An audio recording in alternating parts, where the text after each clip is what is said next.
So நம்ம ஒரு agent எழுதியிருக்கோம். அந்த ஏஜென்ட்டுக்கு வந்து 3 டூல் குடுத்துருக்கோம்.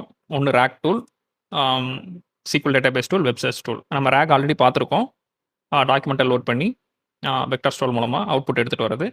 SQL டேட்டாபேஸ் டூல் அப்படின்றது ஒரு SQL டேட்டாபேஸ்லேருந்து அவுட்புட்ட நம்ம எடுத்துட்டு வரது. அதாவது நீங்க SQL query நீங்க ரன் பண்ண தேவையில்ல. எல்எல்எம்மே SQL query ரன் பண்ணி உங்களுக்கு தேவையான டேட்டாவ எடுத்துட்டு வந்து குடுத்துரும்.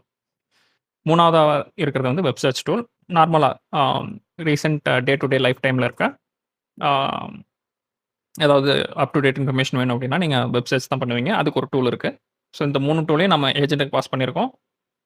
அத வச்சு நம்ம அவுட்புட் எப்படி எடுத்துட்டு வரோம் அப்படின்றத இந்த கோட் வாக் த்ரூல பார்த்துருவோம்.